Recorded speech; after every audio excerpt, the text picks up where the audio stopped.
Alright, I'm going to do a vinyl tag. Yes! Seldomly done vinyl tags for me. This one's for Tokyo Record Style Brian, who celebrated, his 20 years in Japan. And I watched his epic vinyl tag, and I couldn't help but be sort of sucked in and inspired by Brian's enthusiasm. He's definitely just really enthusiastic about music and being in Japan, and that's amazing. So it's a place I hope to go. Really, it was good to see Tice, Sound of Minder's trip to Japan.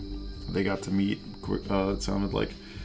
But Brian, really cool channel. He's showing a lot about music that he finds there, stores he visits, his life in Japan, and he did a Japan vinyl tag that is Japanese record-wise inspired. And I thought, I'm sucked in. I got into it. A great video, long one. But I also thought this would be a good chance to show some Japanese records, it's not a huge collection for me by any stretch, but there's definitely some things I would love to show. So I'll read through the prompts. I'll link to Brian's video below. Some people have definitely done this. In fact, I watched Romuald's version of the Japan vinyl tag. So I also saw that one. And I figured I'd follow Romuald. Figured I'd follow Romuald to Japanese vinyl tag, and of course Brian's video. So, congrats on 20 years in Japan, Brian. Let's start with show a record that has a Japanese Obi Strip, the Obi One as he calls it. I don't have a lot, but actually a bunch are in this collection. I'll show this Max Roach, Namo, Japanese only release, his quartet that he was doing at the time: Cecil Bridgewater, Billy Harper, and Reggie Workman. I ended up getting this from a US seller, which is cool, which is not always the case with these. And here is the Obi. As you know, the Obi Strip was only for the Japanese market, and it was really just the way to sort of identify and lay out the properties of the record for the Japanese market. And it became collectible. But what is interesting is that what I found, what I think most people know this or would tell you, is that the Japanese people don't really care about the Obis in terms of the collection or the collectability nature of the record. So a lot of times the Obis were discarded, but not always. And this is obviously one of them. This is from 1978. This was recorded in Lausanne, Switzerland. Released in Japan on the RCA Victor, or just Victor. Did I show you the label? I think I did, and it's a great jazz record.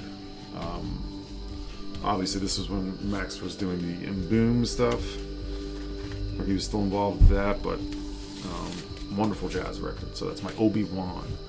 Number 2, a Japanese band or artist. I love this album. I think I've shown it, and that's what I usually try to do. I usually do try to show or not show things. I usually try to show stuff I haven't shown before when I do these vinyl tags, so it's always not the perfect answer, but this is Aunt Sally, which features Few. This is her post-punk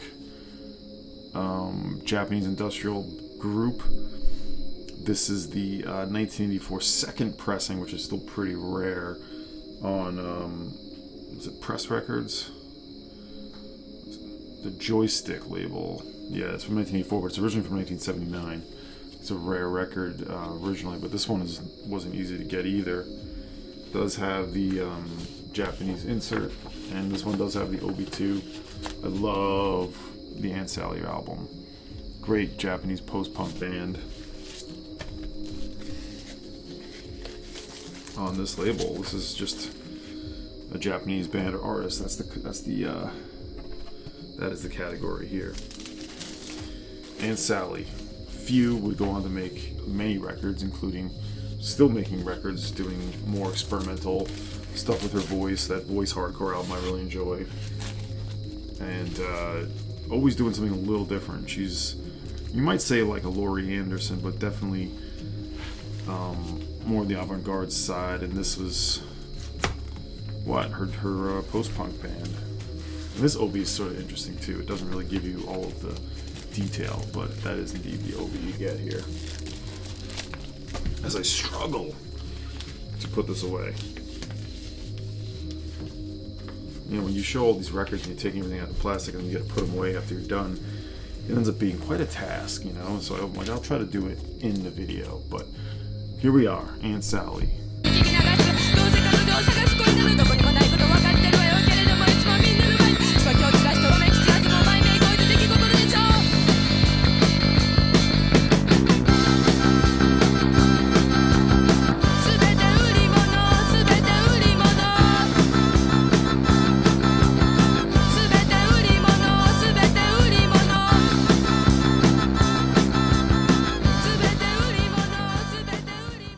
This is next, number 3, Sunrise soundtrack.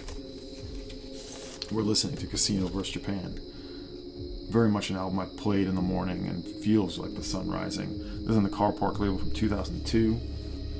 The person known as Casino vs. Japan is, Eric Kowalski. This was recorded during the summer and fall of 2001. Beautiful, I guess you might say, IDM, beautiful, obviously warm, indebted to Kraftwerk and things like that, but very much that spacious, round, cosmic feel.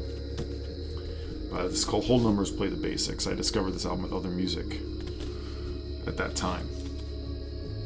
So, that's what we're listening to, and that is my album for a sunrise. Number 4 is City Sounds, and this one didn't totally make sense for me, but I'm like, I gotta show my lone Hiromi Hosono record with an Obi as well. On the Yen label, this is Philharmony.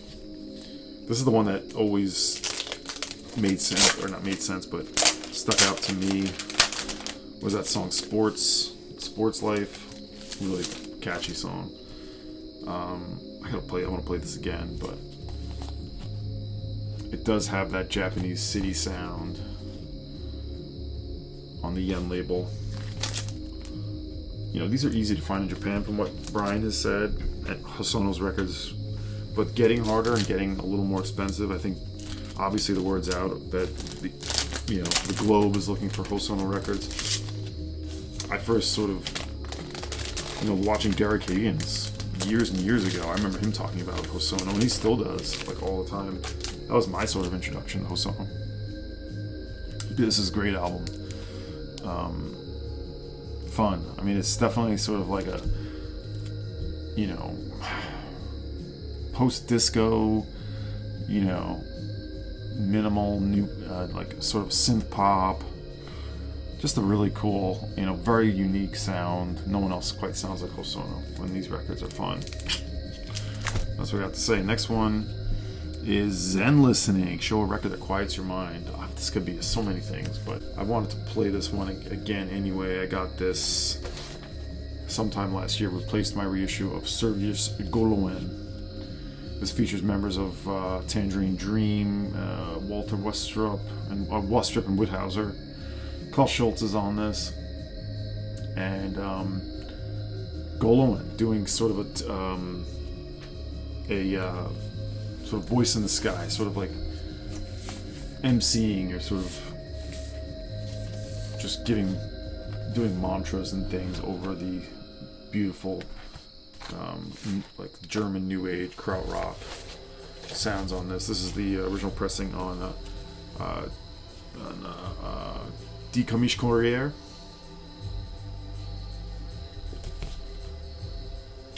Or I guess it's Or, really, which became, what is the situation with that? War Records became that label, Die Komische Courier. I don't actually know. But yeah, this is the original pressing I got last year. Lord Krishna von Goloka is the title. And it is meditative and certainly quiets the mind and puts you in a state of relaxation while getting you feeling quite trippy, we'll say. So that's that's what I have. I'm not obviously talking too much about these records. In some cases I've talked about them, so Zen Listening. Next is Go Go Godzilla. Share a record that destroyed your music expectations and perceptions right. So for that, I have this electronic music by the Electrosonics. I found this years ago when I was buying every cheap record collection I could. It still smells like that old record smell, but this was back in also the early 2000s when I first started getting exposed to records and I could just buy them for nothing. I bought a few collections of large records from people in Long Island where I was living at the time. When I finished college in 2000, I moved back to Long Island with my parents for a year or two. Not even a year maybe, right around 2000, 2001, into the fall of 2001. I was there. Anyway, I was buying these big piles of records, and I remember looking at this thinking it was nothing. And I thought it was just like another easy listening record, but then I'm like, wait a minute, electronic music though, I'm definitely curious. And it blew my mind. This is so cool. This is a very ahead of its time electronic experimental album. It's basically the work of Tom Disavelt and Kid Bolton on the Philips label. So this blew my mind because I was expecting just like some budget, easy listening crap. This is the mono deep groove. There's a stereo version of this. This is truly far out and very playful. You can see it's sort of like almost classical in its. They're trying to make classical music, but with early synthesizers. And it talks all about space and everything on the back. But yeah, very playful, very enigmatic, fun, and for the time, pretty far out. So yeah, that destroyed my expectations. Electrosonics.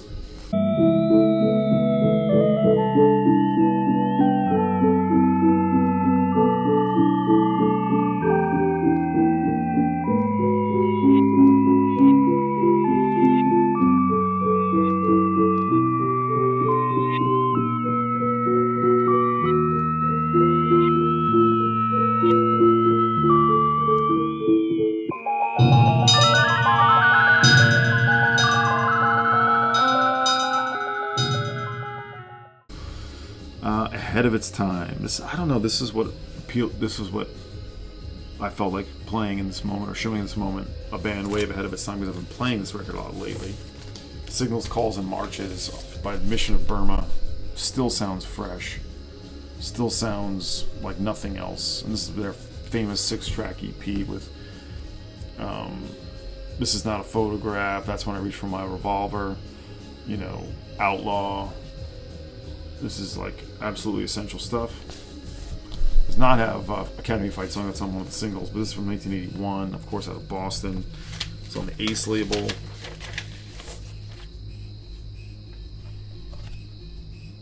And I still think ahead of their time.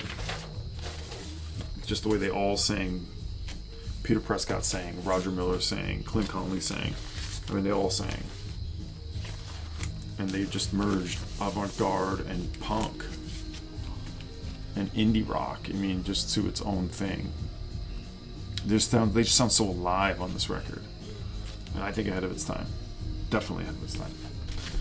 Alright, Take a Walk, Man. Sony Walkman Tribute. Show an album suitable for dubbing to cassette for the classic Sony Walkman. Well, this is different, but this is an album I used to remember listening to on headphones, on a Walkman, on tape, walking around wherever I was at that time.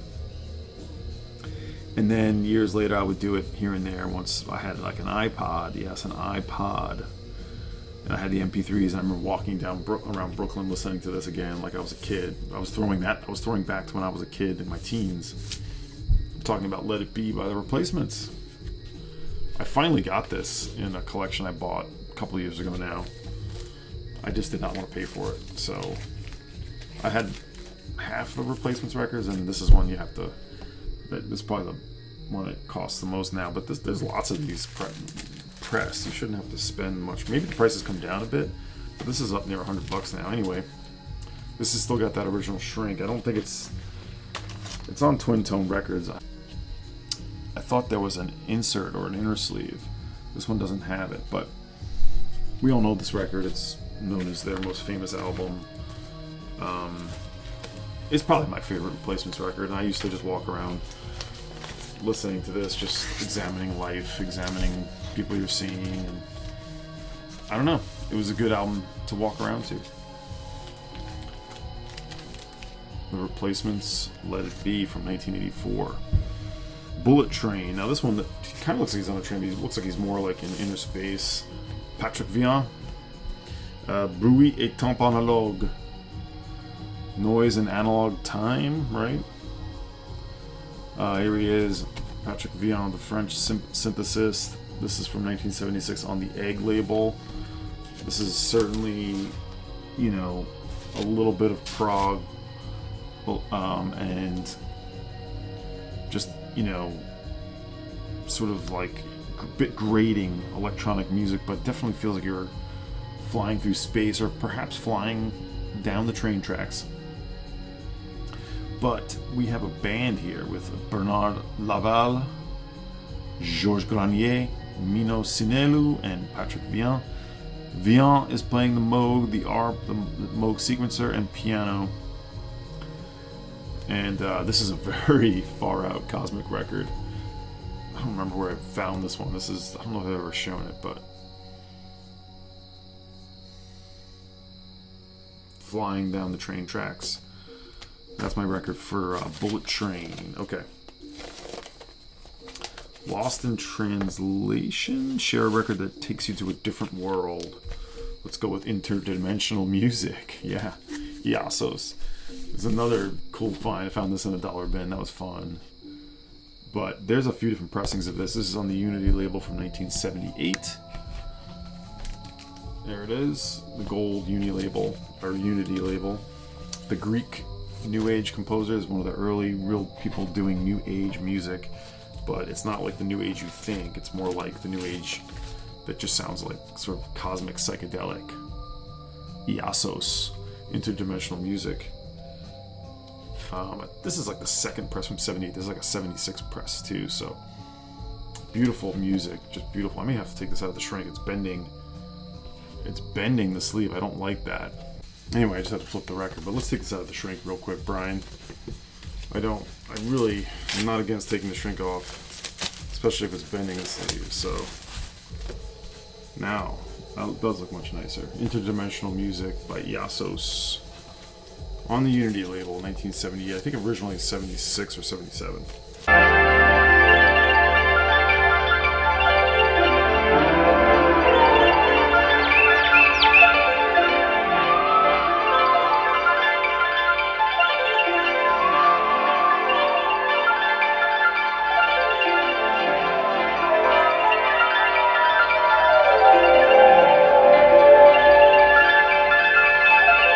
Live at the Budokan. Show any recorded live album. Doesn't have to be a Budokan. I'm going to show the Taj Mahal Travelers, Japanese avant-garde from July 1972.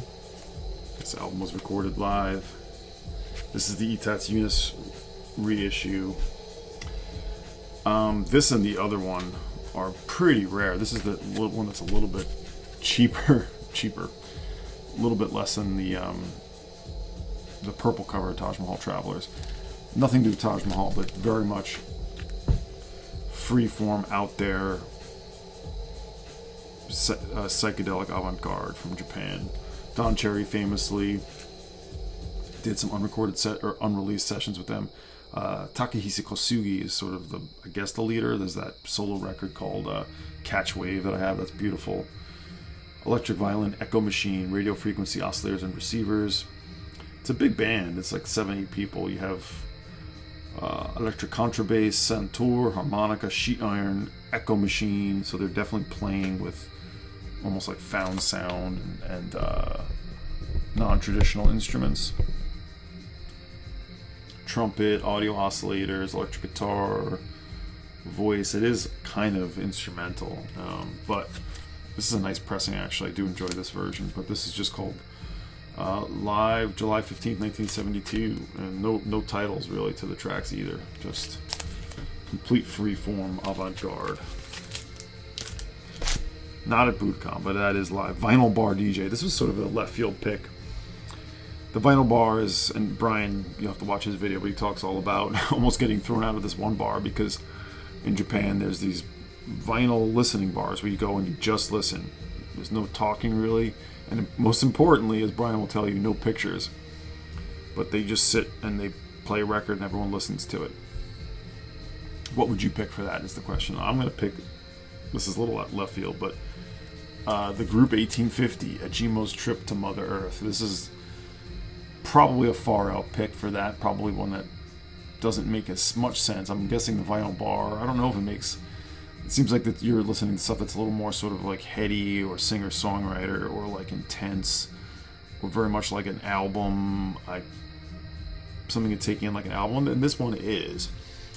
This is the original UK press of the Dutch avant-garde psych group. The UK press is not cheap at all, but a little easier to get than the Dutch press with the, what is it, with the holographic. This is on the Philips label. It's a beautiful album. I would almost consider Group 1850 like the Can of the Netherlands. And we have the sort of laminated sleeve. Really cool psychedelic art. And look at these. Look at this crew. Look at this crew.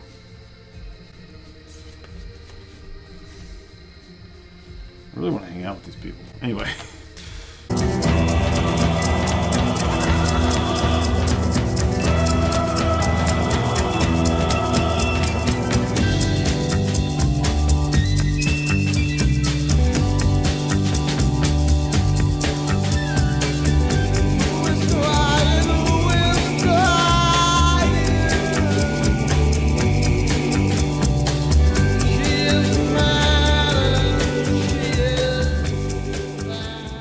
Next, we have Island Nation, share a record with an island vibe, as Japan is. This is what I pick. This is from a different island, Cook's Island. This is Ana Makareri, Tiar Abatea. And this is from 1981, recorded on the Rarotonga, Cook Island. This is really beautiful. Just very interesting. It sounds Hawaiian, obviously. There's this Hawaiian influence, but it's sort of folky, and this is just like, if you like getting stoned, I highly recommend you check this out. This one puts you there. This is a Mississippi or Little Axe. Mississippi is involved in this. The first time on vinyl, it originally existed as a cassette. I think you can still get this. It's so stony, this one. It's awesome. Cook Island. Folk music. Beautiful voice. It's kind of lo-fi. It's awesome.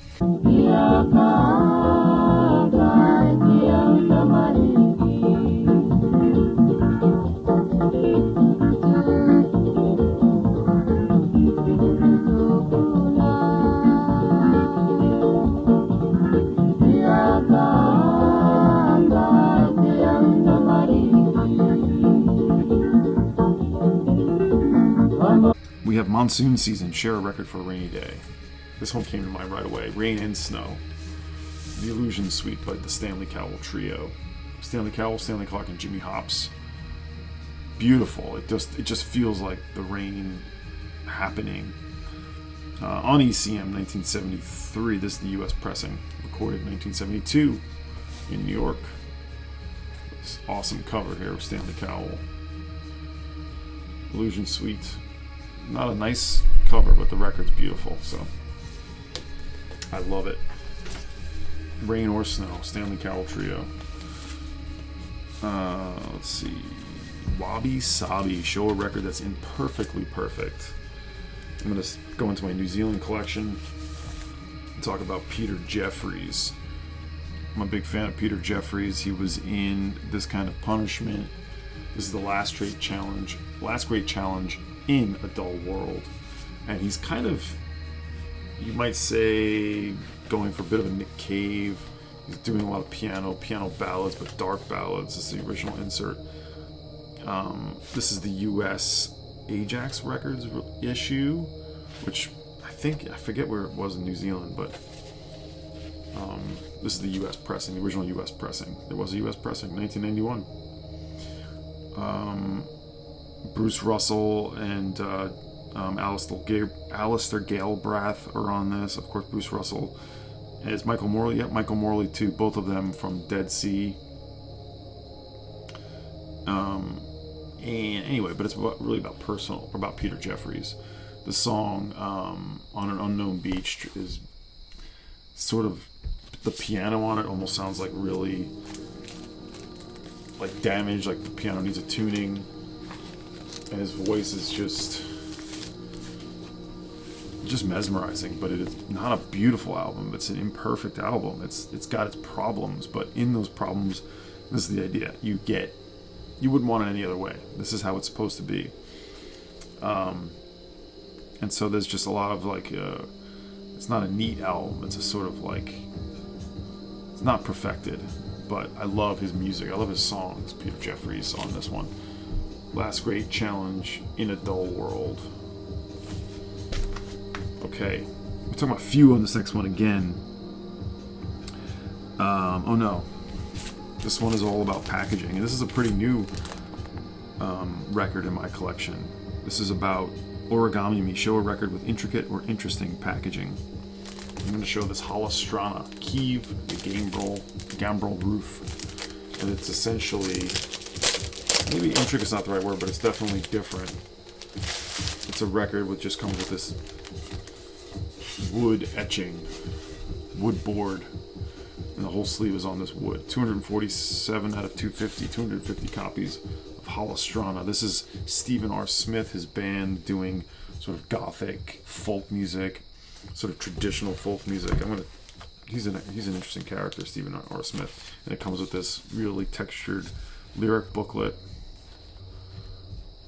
This is from 2006. I forget who else is in this band, but Stephen R. Smith is sort of the one. Interesting that the booklet is numbered edition as well, number 152 out of 300. But the record's only 250 anyway. It also has this like cloth liner, this felt liner that it comes in. Holostrana. It's a beautiful. I love Holostrana. There's another record I'm really looking for. I haven't sort of figured out everything I want to get by these artists, but we're figuring it out. Check this one out. Heal the Gambrel Roof, My Wabi Sabi, this wooden board. Also imperfect. Alright, that one I'm going to have to put away later. Put that over here. Okay, this one. Fusion Frenzy. Share an album that fuses genres. Fuse first solo album. This is an original pressing on Pass Records, including the Connie Plank producing, right? And Jackie Liebezeit and Holger Shukai doing this weird sort of groovy post-punky avant sort of pop record, I guess. It is recorded at Connie Plank Studio with those people, as I mentioned, produced by Yoshitaka Koto, Holger Shukai, Jackie Liebezeit Few, and Connie Plank. This is Pass Records, 1982 or 3. No insert on this. Oh no Obi, of course. I think there is an insert in here, which I'm not going to bother to pull out. No, there's not. But whatever. This is the original Japanese pressing. That's what I care about. Again, Few, Japanese artist. This is awesome. And Liebezeit and Shukai were doing a lot of different work at this time. This is when they were doing the stuff with Ja Wobble, and Holger Shukai was doing those soundtracks. It's a really unique time. All right, got a few more. Next one is Tokyo Night Show a Nightlife record. And the reason why I picked this one is because I used to DJ, I still do, live. I'm back on the radio too, but DJing live, and one of the things I would most like to DJ live was post-punk, and specifically women-led post-punk that had that real danceable feel, and just made it sort of like, almost like disco, is Delta 5's Mind Your Own Business. And so this is what I have here, that self-titled EP, 6 tracks. There's also some other great songs that you could play live, but Mind Your Own Business is the one. This is the thing to get from the Delta 5. Their one album is not that good. It's from 1980 on Rough Trade. This was cheap at the time I got this. It was like $6. This is a cheap record. I don't think it is right now, but this is a bass record as well, 45 RPM. It is Rough Trade. I'm pretty sure this is the original pressing, yeah. But I see that bass record, makes me think it's Italian, but awesome song. Awesome song. Great for dancing and hanging out. And the nightlife. Delta 5. UK band, of course. Two more. End of the Day. Show a record to play at the end of the day. That's really what I'm doing here. But this one I do sometimes play, and I have pulled it to play it again. Maybe tomorrow. The end of tomorrow. Terry Riley's Voices of the 7 Songs for the 10 Voices of the 2 Prophets. From 1980 something. No, this is on the Cook label. And it is him singing along with him playing. What is he playing? Organ and Prophet synth. All compositions by Terry Riley. All vocals by Terry Riley and Prophet 5 synths. It was recorded in concert actually, May 1982 in Munich. Recorded digitally on Sony PCM 100. But it is prominently featuring his voice, and something about this album plays to me late at night. I don't know why. It makes sense to me that maybe you might agree, but I'm looking forward to playing this one again. So yeah, I haven't played it in a long time, but it is one that I know when I was listening to it and digesting, I would play this one at the end of the day at night. Lastly, the big one, The Last Samurai. Share a record to be remembered by to play at your memorial. I went with a song and maybe the record, but the song is the thing here. With this type of question, I don't really think of it too hard. And this one I came up with just the other day. It just popped into my head and I thought about it. And I listened to it while I was driving home. And it's like, yeah, this song is really about life, I guess. And I'm talking about one of my all-time favorite bands, who with a lyricist who doesn't really speak directly to you. He talks in code. He talks in sort of his own language. I'm talking about Stephen Malkmus. This is the deluxe edition of Brighten the Corners, the Nicene Credence, is it? Oh no, this is, the Nicene Credence edition. This is the one I don't have the original pressing, but I have this. This is now a tough one to get, but includes all kinds of extras from the original album, which was released in 1997. This is known for having Stereo and Shady Lane on it. But the song that I want to talk about, that I would like played, is the song called Type Slowly. And in it, it's the last song on side 1. Something about the lazy, sort of slack but sort of optimistic feeling on this. It's a very summery feeling. Oh, we do have I was hoping the lyrics were here. Sherry, you smell different. Get up early into bed for you. Morning comes so easily. Posted bills as they should by our midnight vacation. Back on the planet now, and I'm beginning to see just how. You echelon your dreams and they'll come true. Type slowly. One of us is a cigar stand and one of us is a lovely blue incandescent guillotine. Gray face the front when he comes for you. Type slowly.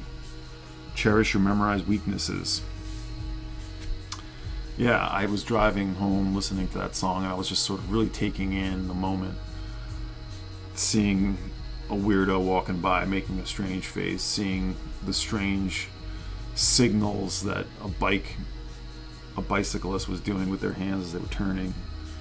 Just watching people's expressions as they're walking by, and I was just sort of cruising. It was sunny. And I don't know, it just felt like a very song to be present about taking in life, just little simple things in life that are passing by, that mean nothing. But maybe in those small moments, there's a lot there. Maybe those mean everything. And that's kind of what I was thinking about. I was listening to the lyrics.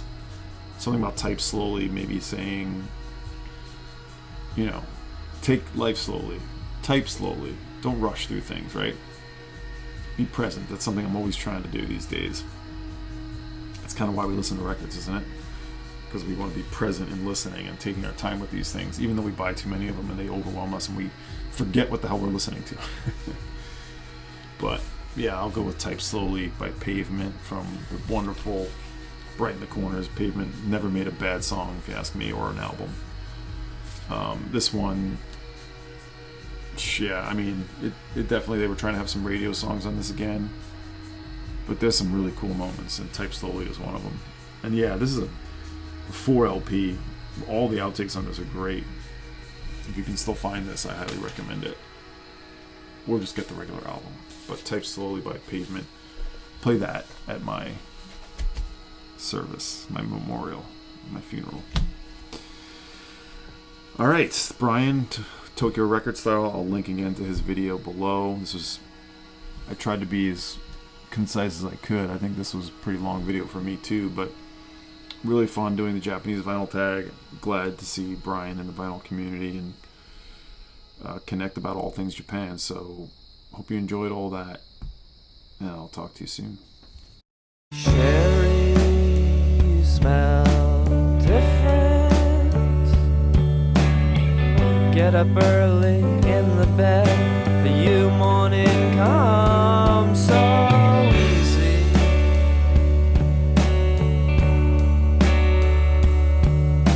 Spells have been cast and the urge has been lost. Snipers posted bills as they should of our midnight vacation.